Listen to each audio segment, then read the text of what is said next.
أنفسنا ومن سيئات أعمالنا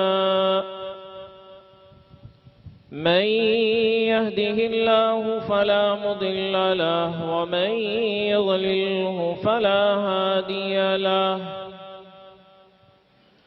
ونشهد أن لا إله إلا الله وحده لا شريك له ونشهد أن سيدنا ومولانا محمدًا عبده ورسوله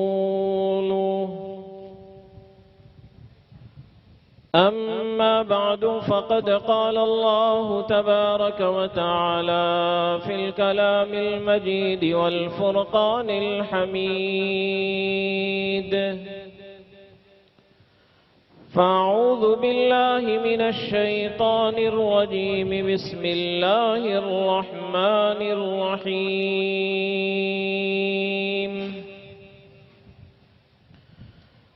سارعوا إلى مغفرة من ربكم وجنة عرضها السماوات والأرض أعدت للمتقين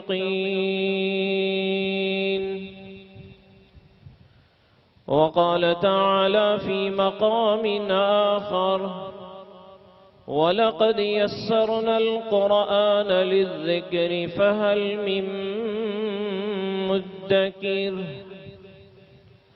صدق الله العظيم وصدق رسوله النبي الكريم قابل قدر حضرات علماء کرام مساہمین مسابقہ اور مہمانان اعظام،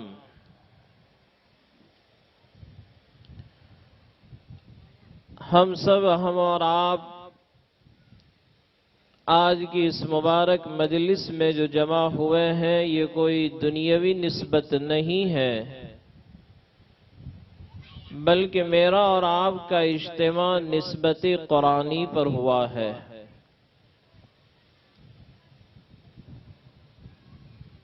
کہ ہمارے اطراف اور اکناف میں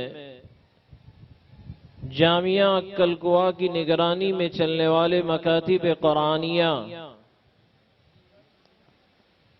مختلف مقامات سے اپنے اساتذہ کرام کی نگرانی میں یہ معصوم بچوں نے آج کے اس مسابقے میں شرکت کی، اور ہم نے ان بچوں کو بڑے ہی ادب اور احترام کے ساتھ، دلچسپی کے ساتھ، سکون اور وقار کے ساتھ ہم نے ان کو سنا۔ تمام ہی مساہمین میری نظر میں کامیاب ہے، کیونکہ سب سے پہلی کامیابی کی دلیل ہی یہ ہے کہ ان بچوں نے کبھی مسابقہ دیکھا نہیں کہ مسابقہ کیسے ہوتا ہے، مسابقہ کس چڑیا کا نام ہے انہوں نے کبھی سنا بھی نہیں ہوگا، لیکن تب بھی ان بچوں نے اپنے اساتذہ کی نگرانی میں ہمت اور جرأت کے ساتھ آج کے اس مسابقے میں شرکت کی۔ میں ان تمام مساہمین کو دلی مبارکبادی پیش کرتا ہوں اپنی طرف سے، اور مدرسہ تعلیم الدین بہادروڈ کے ناظم حضرت مولانا شوکت صاحب کی طرف سے، اور تمام ہی اس ادارے کے عملے کی طرف سے، کہ اللہ رب العزت ہمارے ان بچوں کو آئندہ اور مستقبل کا مقتدا اور پیشوا بناوے،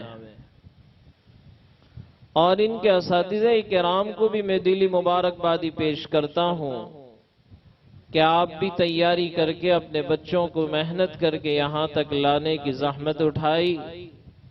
میں آج کے اس مبارک موقع پر بڑے ہی ادب اور احترام کے ساتھ ان اساتذہ کرام کی خدمت میں یہ بات عرض کرنا چاہ رہا ہوں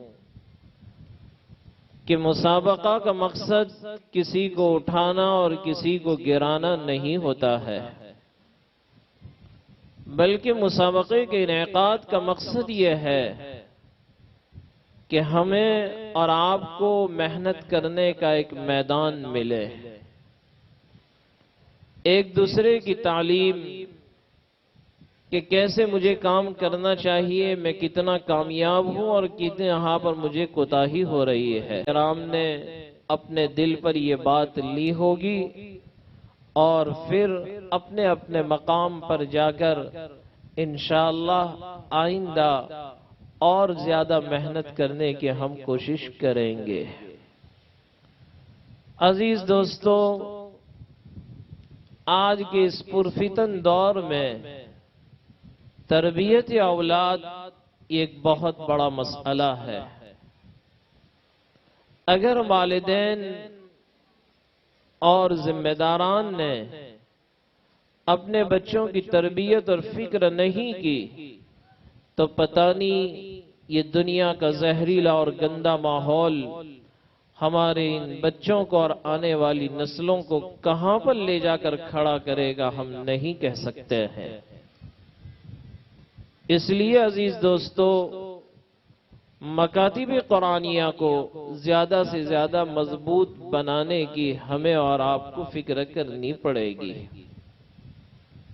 یہی وہ مدارس ہے اور مکاتب ہے کہ جس کی آغوش میں اور جس کی نگرانی میں ہمارے یہ نونہال معصوم بچوں کا ذہن دینی بنتا ہے۔ ہمارے اساتذہ کرام، میں بڑے ادب سے ان کے سامنے یہ بات عرض کروں گا کہ ہمیں اور آپ کو یہ فکر کرنی ہے، جیسے حکیم الامت حضرت مولانا اشرف علی تھانوی نور اللہ مرقدہ حضرت فرمایا کرتے تھے کہ مسلمان کے ہر بچے کو عالم دین اور حافظ قرآن بنانا کوئی ضروری نہیں ہے، لیکن مسلمان کے ہر بچے اور بچی کو سچا پکا مومن اور دیندار بنانا یہ ضروری ہے، اور یہ تربیت مکاتب قرآنیہ میں ہوگی۔ لہذا ہم اپنے بچوں کا ذہن دینی بنائیں، ہم اپنے بچوں کی بہترین تربیت کریں، پرورش کریں کہ یہ بچہ آگے چل کر اس دین کی روشنی میں اپنی زندگی کو گزارے۔ عزیز دوستو، آج ضرورت ہے اس بات کی کہ ہم قرآن کریم کے اوپر زیادہ سے زیادہ توجہ دیں۔ قرآن کریم یہ امت کے لیے بہت بڑی نعمت ہے۔ اللہ کے نبی دعا کیا کرتے تھے، اللہم اجعل القرآن ربیع قلوبنا، اے اللہ قرآن کو ہمارے دلوں کی بہار بنا دے۔ اللہم اجعل القرآن ربیع قلوبنا۔ لہذا عزیز دوستو، قرآن کریم یہ بہت آسان کتاب ہے۔ خود نبی اکرم صلی اللہ علیہ وسلم اور قرآن کریم اس بات کی شہادت دے رہا ہے کہ وَلَقَدْ يَسَّرْنَا الْقُرْآنَ لِلذِّكْرِ فَهَلْ مِن مُدَّكِرٍ، کہ ہم نے قرآن کو آسان کر دیا۔ یہ قرآن مجھے اور آپ کو ایسے نہیں ملا ہے، بڑی محنتوں کے ساتھ یہ قرآن مجھے اور آپ کو ملا ہے۔ وہ تو انہی سے جا کر پوچھیں میرے اور آپ کے آقا تاجدار مدینہ فخر دو عالم صلی اللہ علیہ وسلم کو کہ آپ نے کیسی کیسی تکالیف برداشت کی۔ نبی اکرم صلی اللہ علیہ وسلم کیسی کیسی مشقتیں برداشت کرتے رہے۔ بخاری شریف کی روایت ہے کہ نبی اکرم صلی اللہ علیہ وسلم کان یخلو فی غار حراء، کہ نبی اکرم صلی اللہ علیہ وسلم غار حراء میں تنہا رہتے تھے، اور ایک ایک رات نہیں کئی کئی راتیں نبی اکرم صلی اللہ علیہ وسلم نے اس غار میں گزاری ہے۔ گزشتہ سال جب حج میں جانا ہوا تو ہم گئے غار حراء کی زیارت کے لیے۔ عزیز دوستو، اس وقت آنکھوں میں آنسو آ گئے کہ آج ہم کہاں اور ہمارا نبی کہاں۔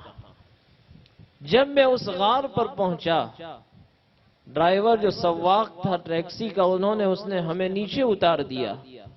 پھر ہم اوپر چڑھنے لگے تو ابھی تو چڑھاؤ اور چڑھنے کی آغاز اور ابتدا نہیں ہوئی تھی کہ میں تو تھوڑی دیر میں جب اوپر تک پہنچے ہیں تو سانس پھولنے لگا ہمارا. تو لہذا میرے ساتھ جو ہمارے رفقائے سفر تھے میں نے ان سے کہا کہ میری تو ہمت نہیں آگے جانے کی.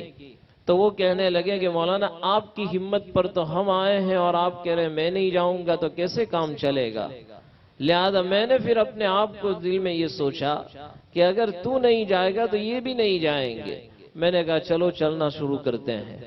لہذا جب ہم نے چڑھنا شروع کیا، آج تو غار حرا پر اوپر جانے کے لیے سیڑھیاں بنی ہوئی ہے، لیکن خدا کی قسم میں آپ کو کہتا ہوں اوپر چڑھتے چڑھتے کتنی جگہ پر تو مجھے بیٹھنے کی نوبت آئی.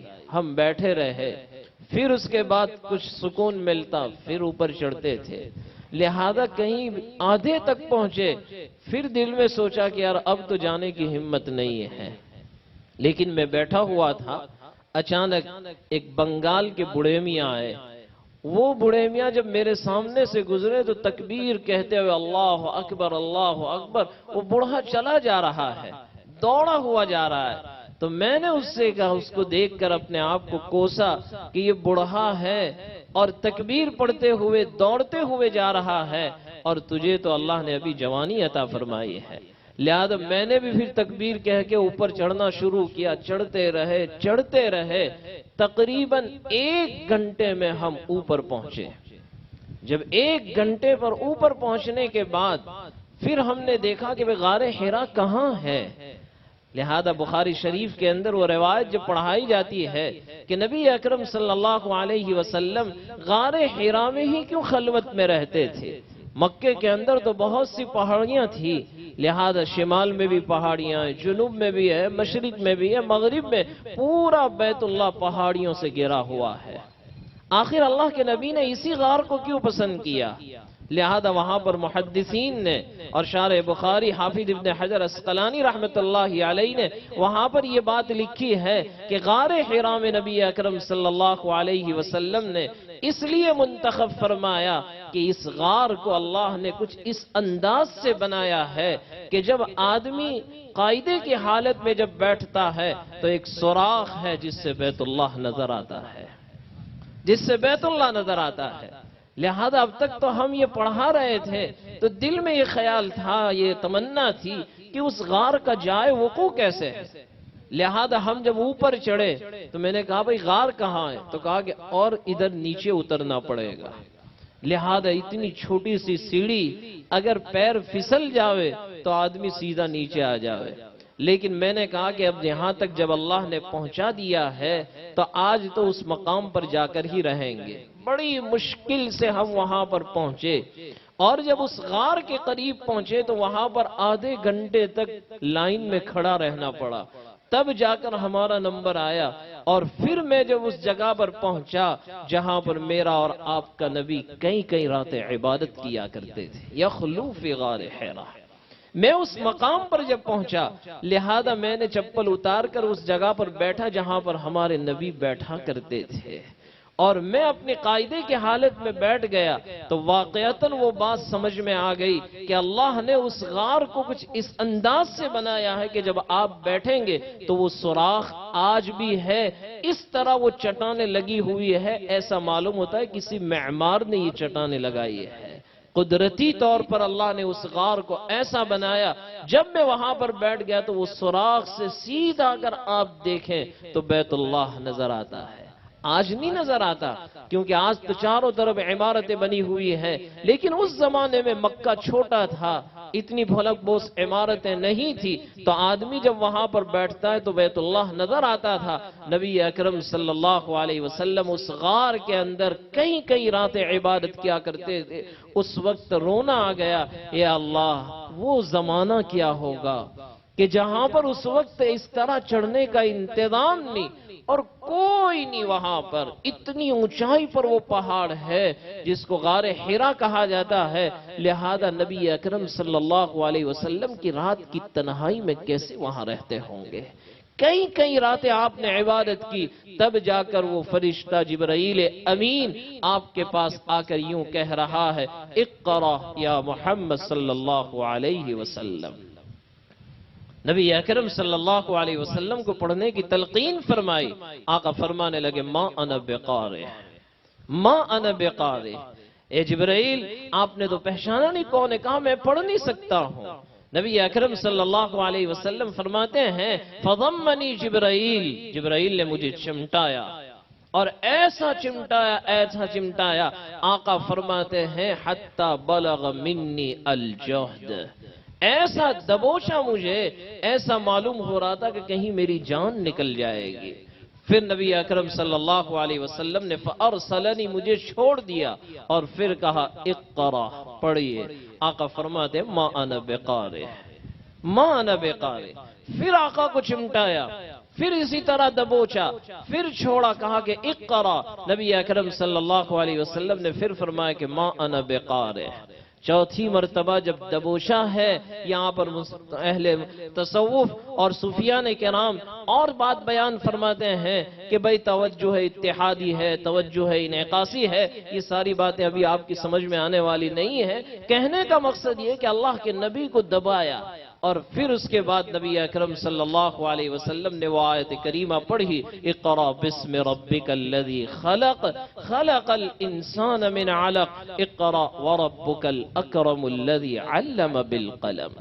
اور پھر آپ جب گھر پر آئے اور حضرت خدیجۃ الکبریٰ رضی اللہ تعالی عنہا جب نبی اکرم صلی اللہ علیہ وسلم گھر پہنچتے ہیں تو کہنے لگے زملونی، اے خدیجہ مجھے جلدی سے کمبل اڑھاؤ، انی اخاف علی الضیعہ۔ اللہ کے نبی فرمانے لگے مجھے کچھ ڈر محسوس ہو رہا ہے، لیکن خدیجۃ الکبریٰ رضی اللہ تعالی عنہ نے نبی اکرم صلی اللہ علیہ وسلم کو وہ تسلی کے الفاظ بیان فرمائے، یا رسول اللہ صلی اللہ علیہ وسلم آپ اپنے آپ پر کیوں ایسا خطرہ محسوس کر رہے ہیں؟ انک لتصل الرحم وتحمل الکل وتعین علی نوائب الحق۔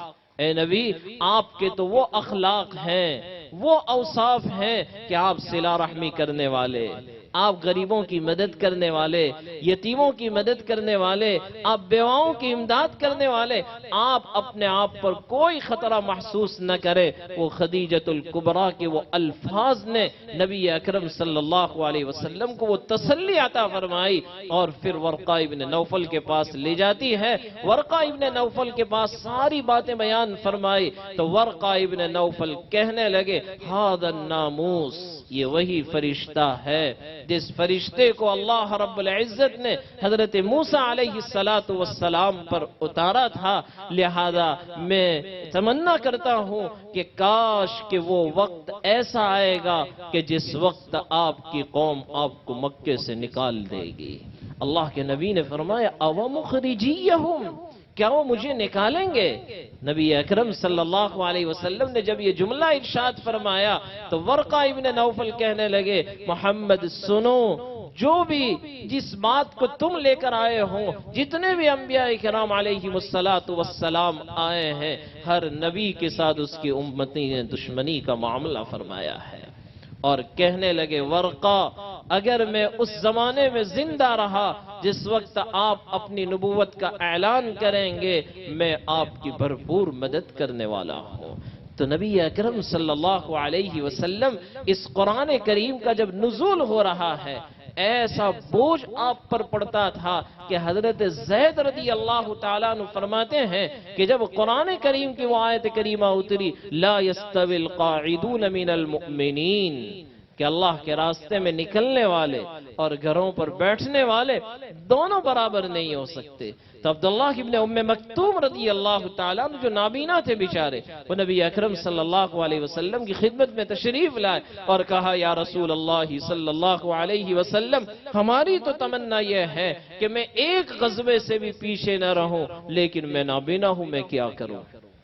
آقا آرام فرما رہے تھے نبی اکرم صلی اللہ علیہ وسلم آرام فرما رہے ہیں، حضرت زید کی ران پر آپ کا سر مبارک ہے، اور حضرت زید یہ فرماتے ہیں کہ جب نبی اکرم صلی اللہ علیہ وسلم کے پاس عبداللہ آئے اور قرآن کریم کا ایک ٹکڑا، ایک غیر اولی الضرر، بس اتنا غیر اولی الضرر، اتنا ٹکڑا جبرائیل امین نبی اکرم صلی اللہ علیہ وسلم کی خدمت میں لائے تو فرماتے ہیں حضرت زید کہ میری ران پر اتنا بوجھ پڑا، میں ایسا محسوس کر رہا تھا کہ کہیں میری ران ٹوٹ نہ جاوے، میری ران ٹوٹ نہ جاوے۔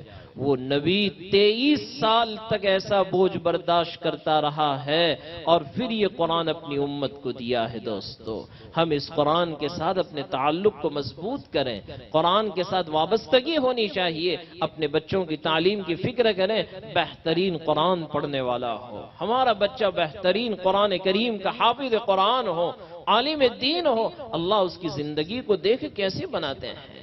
آج بھی قرآن کا معجزہ زندہ ہے اور قیامت تک رہے گا۔ ابھی عقل کنواں کے اندر جب کل ہند مسابقہ ہوا تھا، لہذا اس میں شیخ عبداللہ بسپر جب تشریف لائے تھے، حضرت نے بڑا عجیب و غریب واقعہ بیان فرمایا۔ حضرت فرمانے لگے کہ مدینہ منورہ میں ایک مرتبہ پڑوس کے ملک کا ایک آدمی، لہذا جب وہ مسجد نبوی کے اندر مغرب کی نماز اس نے پڑھی، اور شیخ ایوب برموی جو مدینہ منورہ کے اندر امام تھے مسجد نبوی کے، بڑا بہترین قرآن پڑھنے والے قاری، لہذا اس نے جب یہ قرآن کریم سنا حضرت سے تو اسی وقت اس نے مسجد نبوی میں بیٹھ کر اللہ سے دعا کی، اے اللہ اگر تو مجھے لڑکا عطا فرمائے گا تو میں بھی اپنے بیٹے کو ایسا بناؤں گا۔ اللہ رب العزت تو دعاؤں کو قبول کرنے والا ہے، لیکن آج تو ہمارے ماں باپ، آج تو ہمارے والدین کی سوچ یہ ہوتی ہے میرا بیٹا بڑا بزنس مین بن جاوے، میرا بیٹا کروڑ پتی بن جاوے، میرا بیٹا اے بن جاوے، وہ بن جاوے، لیکن انہوں نے وہ دعا کی کہ اللہ اگر تو نے مجھے اولاد عطا فرمائی تو میں اپنے بچے کو حافظ قرآن بناؤں گا۔ حضرت فرماتے ہیں اس نے دعا کی، قبولیت کی گھڑی تھی، اللہ رب العزت نے اس کے یہاں پر لڑکا عطا فرمایا، اور اس نے اپنے لڑکے کا نام رکھا ایوب، اس نے اپنے لڑکے کا نام رکھا ایوب۔ حضرت نے آگے یہ فرمایا کہ جب اس کے یہاں پر لڑکے کی ولادت ہوئی، اس کی ایک نیت تھی، اللہ رب العزت نے اس کی نیت کے اوپر فیصلے فرمائے۔ اسی لیے دوستو ہمارے عزائم، ہمارے حوصلے بلند ہونے چاہیے۔ آج ہم یہ سمجھتے ہیں کہ ہم کیا کریں گے، ہمارے بچے کیا کریں گے، نہیں دوستو، انا عند الظن عبدی بی، اللہ فرماتا ہے میں اپنے بندے کے ساتھ اس کے گمان کے مطابق فیصلہ کرتا ہوں۔ جیسے ہمارے خیالات، ہمارے روشن خیال ہونے چاہیے، ہمارے اپنے ماں باپ یہ ان کی عزائم بلند ہونے چاہیے۔ حضرت فرماتے ہیں کہ شیخ ایوب کے جب انہوں نے نام رکھا اللہ اکبر، اللہ رب العزت نے اس کے والد کی تمنا پوری فرمائی۔ حضرت فرمانے لگے 5 سال کی عمر میں اس بچے کو اللہ نے حافظ قرآن بنا دیا، 5 سال کی عمر میں۔ عزیز دوستو، آج بھی قرآن کریم کا معجزہ زندہ ہے، لہذا میں اپنے والدین سے، اساتذہ کرام سے آج کے اس مبارک موقع پر یہ درخواست کروں گا کہ ہم جہاں کہیں دیہاتوں میں خدمت کر رہے ہیں، ہم وہاں سے اپنے بچوں کا ذہن بنا کر اور ان کو سمجھا کر، ان کے والدین کو سمجھا کر ان اداروں میں اپنے بچوں کو حوالے کریں۔ انشاءاللہ ہمارے بچے یہاں پر رہ کر اپنا مستقبل روشن بنائیں گے۔ اب تو مدارس کے اندر اللہ رب العزت جزائے خیر عطا فرمائے رئیس الجامعہ حضرت مولانا غلام محمد وستانوی دامت برکاتہ کہ حضرت نے اپنی نگرانی میں جتنے بھی مدارس چل رہے ہیں، بادروڈ ہے، بیلا ہے، بوٹاد ہے، باونگر ہے، دھوڑکا ہے، سریندر نگر ہے، ہر جگہ کے اوپر اللہ رب العزت نے ان کے دل میں بات ڈالی کہ بچہ ہمارے مدرسے میں دینی تعلیم کے ساتھ ساتھ دنیاوی تعلیم بھی لے کر جائے، لہذا اسکولوں کا نظام بھی الحمدللہ بہترین قائم کر دیا گیا ہے۔ لہذا اب ضرورت ہے آپ اپنے بچوں کو ان اداروں کے حوالے کریں۔ لیکن آج ہماری ایک سوچ یہ بن گئی ہے کہ جو بچہ بہترین ہوشیار ہوتا ہے اس کو تو کانوینٹ میں بھیجتے ہیں، اور جو بچہ بیچارہ بالکل غبی ہوتا ہے، کسی کام کا نہیں، اس کو کہا کہ مدرسے میں بھیج دو۔ ارے بعض ماں باپ کی سوچ تو وہ ہوتی ہے کہ بچوں کو ڈرانے کے لیے مدرسے میں لاتے ہیں کہ اگر تو مستی اور طوفان کرے گا تو تجھے مدرسے میں بھیج دیں گے۔ مدرسہ کوئی قید خانہ نہیں ہے۔ یہ مدرسہ کی نسبت کیا ہے، ذرا سوچے تو صحیح۔ یہ تمام مدارس کی نسبت اصحاب صفہ کے مدرسے سے جڑی ہوئی ہے۔ یہی وہ مدرسے ہیں کہ جس کی چہار دیواری میں رہ کر اللہ نے وہ صحابہ کی مقدس جماعت تیار کروائی جس کا نام رضی اللہ عنہ ورضوا عنہ کا لقب ملا ہے۔ یہ مدارس کوئی ڈرانے کے اڈے نہیں ہیں، یہ مدارس کوئی قید خانے نہیں ہیں، یہ مدارس کوئی جیل نہیں ہیں، بلکہ مدارس تو رجال سازی، مردوں کو اور افراد کو بنانے کی ایک جگہ ہے۔ یہ تو ایک فیکٹری ہے کہ جہاں پر لوگوں کو تیار کیا جاتا ہے۔ لہذا ہم اپنے بچوں کو مدارس کے قریب کریں، ان کے دلوں میں مدرسے کی محبت بٹھائیں۔ آج ہمارے بچے مدرسے سے ڈرتے ہیں۔ نہیں دوستو، یہاں پر کوئی ظالم نہیں ہے، یہاں پر کسی کی پٹائی نہیں ہوتی ہے۔ حضرت تو ہمیشہ کہا کرتے ہیں کہ بھئی بچوں کو بالکل مارا نہ جاوے، پیٹا نہ جاوے، ان کے ساتھ محبت کے ساتھ کام لیا جاوے۔ اس لیے دوستو، ہمیں آج کے اس مسابقے سے یہ سبق لے کر جانا ہے کہ انشاءاللہ ہم اپنے بچوں کی تعلیم کی تربیت کی فکر کریں گے، اور اپنے اساتذہ کرام سے بھی میں گزارش کروں گا کہ آپ بھی اپنے مقام پر رہ کر زیادہ سے زیادہ افراد اور بچوں کو بنانے کی فکر کریں گے۔ لہذا آج کا یہ مسابقہ بڑا ہی کامیاب رہا۔ اخیر میں ان تمام حضرات کا تہہ دل سے شکر گزار ہوں کہ جنہوں نے آج کے اس مسابقے کو کامیاب بنانے کے لیے ہمارے ان مساہمین کی حوصلہ افزائی کے لیے انعامات سے نوازا، اور جنہوں نے اپنی جان مال کی قربانیاں پیش کی، جنہوں نے دعوت کا انتظام کیا، جنہوں نے کپڑوں کا انتظام کیا، یقیناً اللہ رب العزت ان کو اپنی شان نشان آخرت کے اندر بھی اور دنیا میں بھی بہترین بدلہ عطا فرمائے۔ اللہ ان کی جان مال آبرو عزت میں خوب ترقی عطا فرمائے۔ آمین وآخر دعوانا الحمدللہ رب العالمین۔ وعلى آل سيدنا مولانا محمد وبارك وسلم۔ اللهم لك الحمد كله ولك الشكر كله وإليك يرجع الأمر كله. اللهم لا إله إلا أنت المنان بديع السماوات والأرض ذو الجلال والإكرام. اللهم إنا ندعوك الله وندعوك الرحمن وندعوك البر الرحيم وندعوك بأسمائك الحسنى كلها ما علمنا منه وما لم نعلم. یا اللہ ہمارے گناہوں کو معاف فرما، سیئات کو حسنات سے مبدل فرما، اعمال صالحہ کی توفیق عطا فرما، بد اعمالی سے پوری حفاظت فرما۔ اے کریم مولا، یہ معصوم بچے ہیں، بے گناہ ہے، اے میرے مولا تیرے دربار میں اپنے ہاتھوں کو پھیلائے ہوئے ہیں، یا اللہ ان کے ہاتھ اٹھانے کی برکت سے ہم جیسے گنہگاروں کی مغفرت فرما دے۔ اے اللہ ہماری مغفرت فرما دے، اے اللہ چھوٹے بڑے تمام گناہوں کو معاف فرما۔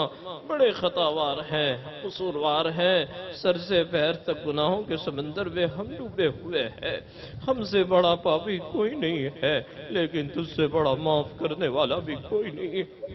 اے میرے مولا، ہم سب کی مغفرت فرما، ہمارے ماں باپ کی مغفرت فرما، رشتہ داروں کی مغفرت فرما، اور پوری امت مسلمہ کی مغفرت فرما۔ یا اللہ آج کی اس مسابقے کو قبول فرما۔ اے اللہ اطراف و اکناف کے بہت سے چھوٹے بچے آئے ہوئے ہیں، معصوم ہے، بے گناہ ہے، اے میرے مولا ان تمام کو قبول فرما، اور ان تمام کو تیرے دین کے داعی بنا، ان کے سینوں میں تیری مقدس کتاب کو محفوظ فرما، ان کے اساتذہ کرام کی محنتوں کو قبول فرما، انہیں دارین کے اندر بہترین بدلہ عطا فرما۔ اے میرے مولا ان کو اپنی شان بدلہ عطا فرما۔ آج کے اس مسابقے کی کامیاب بنانے کے لیے جن احباب نے ہمارا تعاون کیا ہے، جانی اعتبار سے، مالی اعتبار سے، ان سب کو اپنی شان بدلہ عطا فرما، ان کی جان مال آبرو عزت میں ترقی عطا فرما۔ اے میرے مولا، اے رحیم آقا ان کو بہترین بدلہ عطا فرما۔ ہمارے مدارس، مساجد، خانقاہوں کی حفاظت فرما، دعوت و تبلیغ کی حفاظت فرما، دین کے تمام شعبوں کی حفاظت فرما۔ کام کی اور کام کرنے والوں کی حفاظت فرما۔ یا اللہ اس ادارے کو ترقی عطا فرما، اس میں پڑھنے پڑھانے والوں کو قبول فرما، اس کے محسنین کو اجر عظیم عطا فرما، مخلصین معاونین کی جماعت عطا فرما۔ جتنے بھی ہمارے ادارے چل رہے ہیں اے میرے مولا سب کو پروان چڑھا، سب کو ترقی عطا فرما۔ اے اللہ سب کی ضرورتوں کو اپنے خزانے غیب سے پوری فرما۔ اے اللہ تیری نسبت پر، قرآن کریم کی نسبت پر یہ مجمع آیا ہے، کوئی مقصد نہیں ہے، کوئی دنیاوی غرض نہیں ہے، تیری کتاب ہے، اس کی محبت میں یہ لوگ آئے ہوئے ہیں۔ اے میرے مولا، اے رحیم آقا، تو اس نسبت کی جارج رکھ کر ہم سب کی ضرورتوں کو اپنے خزانے غیب سے پوری فرما اور سب کی جائز تمناؤں کو پوری فرما۔ اے میرے مولا اس پورے مجمع کو قبول فرما، پورے مجمع کو قبول فرما، کسی کو محروم نہ فرما۔ اے میرے مولا ہمارے ہونے والے اجتماع کو بھی قبول فرما، دارالعلوم بھاؤنگر کے ہونے والے سالانہ اجلاس کو بھی قبول فرما۔ اے میرے مولا ہماری دعاؤں کو قبول فرما، امت کے بیماروں کو شفا عطا فرما، پریشان حال کی پریشانیوں کو دور فرما۔ کئی لوگ بیچارے بیمار ہیں، بستر مرگ پر پڑے ہوئے ہیں، سب کو شفا کلیہ دائمہ عاجلہ مستمرہ عطا فرما۔ یا اللہ بہت سو نے دعا کے لئے کہا لکھا متوقع ہے، جن پر ہمارا حق ہر ایک کی جائز تمناؤں کو پوری فرما۔ یا اللہ جو مانگا ہے وہ بھی عطا فرما، مانگنے سے رہ گا اب نشان عطا فرما۔ ہماری دعاؤں کو تو اپنے فضل سے، اپنے کرم سے ان حفاظ کرام کے صدقے میں قبول فرما، ان کے حفظ قرآن کو بھی قبول فرما۔ کل قیامت کے دن ان حفاظ کو ان کے والدین کے لئے تاج پوشی کا ذریعہ بنا، اور ان حفاظ کرام کو ہمارے لیے، ان کے اساتذہ کرام کے لیے، محسنین ادارے کے لیے، ذمہ داران کے لیے، سب کے لیے کل قیامت کے دن نجات کا ذریعہ بنا۔ ان کے سینے میں قیامت تک قرآن کریم کو محفوظ فرما۔ یا اللہ ہماری ضرورتوں کو اپنے خزانے غیب سے پوری فرما، ہماری دعاؤں کو تو اپنے فضل سے، اپنے کرم سے قبول فرما۔ اللہم انا نسألک من خیر ما سألک منہ نبیک و حبیبک محمد صلی اللہ علیہ وسلم، وأعوذ بك من شر ما استعاذك منه نبيك وحبيبك محمد صلى الله عليه وسلم، أنت المستعان وعليك البلاغ ولا حول ولا قوة إلا بالله. يا رب صل وسلم دائما أبدا على حبيبك خير الخلق كلهم. سبحان ربك رب العزة عما يصفون وسلام على المرسلين والحمد لله.